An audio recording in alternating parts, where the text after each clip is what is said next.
Don't move, don't click, don't decide yet, because the next choice you think you're about to make might already be known. Not guessed later, not analyzed after.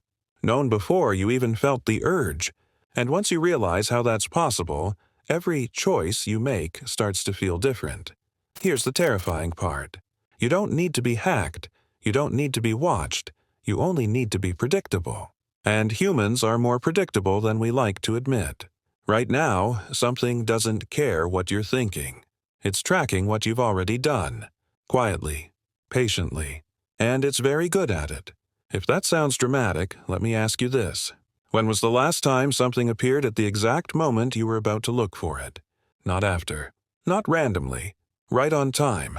That feeling of perfect timing isn't magic. It's the signal. Sign number 1. Your past is deciding your future. You believe your choices happen in the moment. They don't. They're shaped by patterns you've been repeating for years. What you watch when you're tired. What you ignore when you're confident. What you give into when you're bored. Systems don't care about your plans. They care about your behavior. Your past actions speak louder than your intentions ever will. And when your past repeats often enough, predicting your next move becomes easy. Here's the scary part. The more consistent you are, the less effort prediction needs. Sign number 2. The timing is never random notice when suggestions show up. Late at night, after a long day. When your guard is down, when you're emotionally open. Prediction doesn't push when you're strong. It waits until you're vulnerable. Timing is everything. When resistance is low, influence feels gentle. You don't feel controlled. You feel understood. But ask yourself this. If something knows when you're weakest, how neutral is the suggestion really? Sign number 3. Your options are quietly shrinking. You think you're seeing the world. You're not. You're seeing a version of it filtered through what fits you best. Over time, options that don't match your pattern slowly disappear, not because they're gone, because they're no longer shown to you. Relevance feels helpful, until you realize relevance is also a cage. Here's the unsettling truth. You can't choose what you never see. Sign number 4. Your emotions are anticipated before you feel them. You think influence reacts to your mood. It doesn't. It prepares for it. It learns when you usually seek comfort, when you crave certainty, when distraction feels irresistible. And it positions answers ahead of time.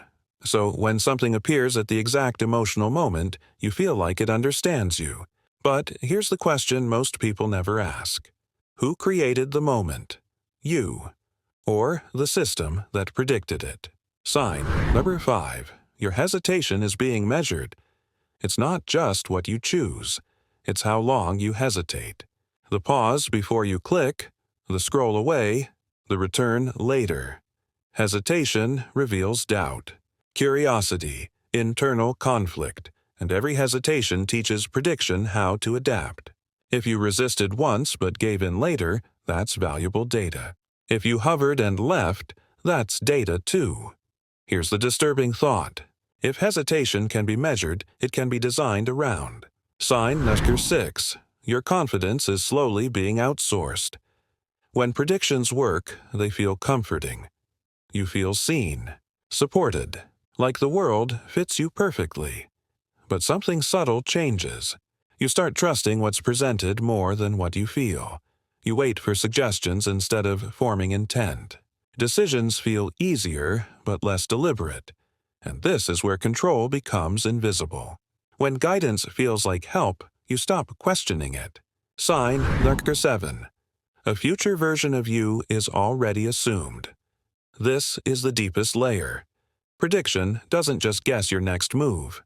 It models who you're becoming, based on momentum, reinforcement, direction. Once a likely future version of you exists, the present starts aligning toward it. Not by force, by suggestion. You feel like you're choosing freely, but the path was outlined before you stepped on it. Pause here. This matters. If your future self is assumed, how often are your present choices truly open? Now take a breath. Because prediction only has power when it's invisible. The moment you see it, the grip weakens. So how do you take control back? First, slow down urgent decisions. Urgency is where prediction wins. Pausing disrupts the pattern. Second, break your behavioral rhythm. Click differently. Watch something unexpected. Introduce randomness on purpose. Unpredictability is resistance. Third, question perfect timing. When something feels too aligned, ask why it arrived now.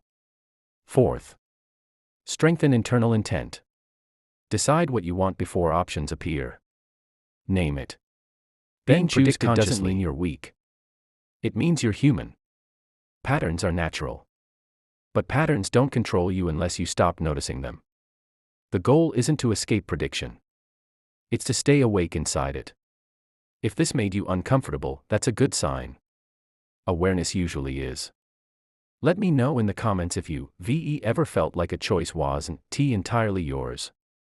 And if you want to see the next layer, how prediction quietly reshapes identity over time, you'll want to stay close.